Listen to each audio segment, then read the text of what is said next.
चाहे आपकी परीक्षा फी माफी का हो या फी कम करने का मुद्दा हो या कोविड-19 में जो इफेक्ट हो गया उसको सपोर्ट करने का मुद्दा हो, हर वक्त नागपुर विद्यापीठ ने विद्यार्थी के हित में ही निर्णय लिया है। पिछले वक्त आपको शायद पता होगा कि विंटर एग्जामिनेशन जब हुआ था, विंटर एग्जामिनेशन के नोटिफिकेशन में नागपुर विद्यापीठ ने पहले ही बता दिया था कि ऑफलाइन एग्जामिनेशन समर में होगी, लेकिन विंटर एग्जामिनेशन आपकी जो हो रही थी वो ऑनलाइन होगी, लेकिन ऑफलाइन समर की ऑफलाइन होगी। ये जो नोटिफिकेशन अपन ने विंटर एग्जामिनेशन में दिया था, साथ ही साथ फरवरी में भी दिया था, लेकिन आप में से बहुत सारे संगठन आके मिले, बहुत सारे विद्यार्थी आके मिले, उन्होंने अपनी समस्या हमारे सामने रखी थी कि ऐसी समस्या है, ऑनलाइन क्लासेस हो गई इसलिए एग्ज़ाम भी ऑनलाइन होनी चाहिए। बहुत सारे स्टूडेंट का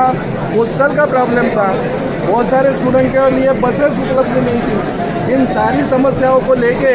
अपन ने ऑनलाइन एग्जामिनेशन का निर्णय लिया था, जबकि ऐसा तय हुआ था पूरे महाराष्ट्र में कि ऑफलाइन एग्जामिनेशन लिया जाए, लेकिन नागपुर विद्यापीठ ने आपके हित में ऑनलाइन एग्जामिनेशन लिया गया था। लेकिन बात ऐसी आ गई कि जब नागपुर यूनिवर्सिटी ने निर्णय लिया तो वो निर्णय महाराष्ट्र के बाकी विद्यापीठ के अगेंस्ट चले गया, जबकि ये भूमिका रही कि सारे यूनिवर्सिटी में एक जैसा पैटर्न होना चाहिए, सभी यूनिवर्सिटी ने या तो ऑनलाइन लेना चाहिए या ऑफलाइन लेना चाहिए। लेकिन तय ऐसा हुआ कि पूरे महाराष्ट्र में एक जैसा पैटर्न होना चाहिए, इसलिए एक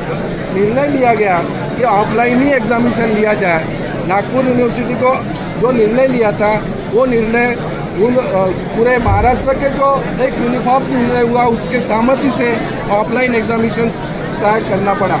लेकिन मैं अभी भी आपको बताता हूँ कि आप लोगों की जो समस्या है, ये समस्या हम मंत्री जी तक पहुँचाएंगे, शासन तक पहुँचाएंगे और ज़रूर उसके ऊपर पॉजिटिव कुछ ना कुछ होगा और जो भी निर्णय होगा आपके हित में होगा, ऐसा मुझे लगता है, आज भी लगता है। और ये निर्णय, जबकि अभी भी कुछ ट्रांजिशन स्टेज चल रही है, बहुत सारे विद्यापीठ का भी कुछ प्रॉब्लम है, चल रहा है। ऑफलाइन जरूर डिक्लेयर किया है, लेकिन बहुत सारे विद्यापीठ में अभी भी ऑफलाइन की तैयारी शायद नहीं है, इसलिए फिर से विद्यापीठ चाहती है बाकी विद्यापीठ कि एक बार चर्चा हो या आपका जो संगठन है, आपका जो ये मूवमेंट है, इसका मैसेज वहाँ तक पहुँचेगा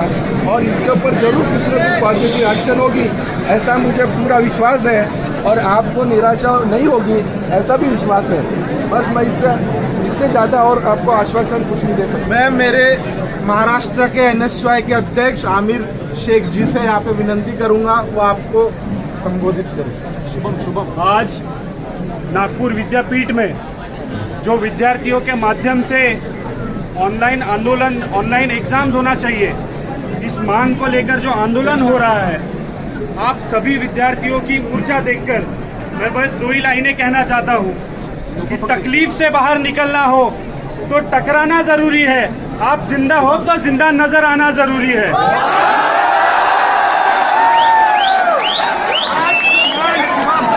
महाराष्ट्र के नागपुर यूनिवर्सिटी में आप विद्यार्थियों के ये मांग महाराष्ट्र में हर विद्यार्थी कर रहा है और इस मांग के लिए कांग्रेस पार्टी के तरफ से, NSY के तरफ से, यूथ कांग्रेस के तरफ से आज हम सब यहाँ पे आपका साथ देने के लिए आए हैं। पिछले 2 साल से जिस तरीके से सभी विद्यापीठों में की थी और आज भी जब शिक्षा ऑनलाइन माध्यम से की गई है तो परीक्षा भी ऑनलाइन माध्यम से की जानी चाहिए, ये हमारी मांग पूरे महाराष्ट्र में हम कर रहे हैं। मैं आज पुणे से आज नागपुर विद्यापीठ यूनिवर्सिटी में इसलिए आया हूँ क्योंकि जिस प्रकार नागपुर का विद्यार्थी, नागपुर विद्यापीठ का विद्यार्थी एक ताकत से अपनी मांग को लेकर लड़ रहा है, वैसे मैं कहता हूँ महाराष्ट्र के हर विद्यार्थी ने अगर लड़ता रहा तो पूरे महाराष्ट्र में ऑनलाइन एग्जाम ये जरूर होकर रहेगी। और मैं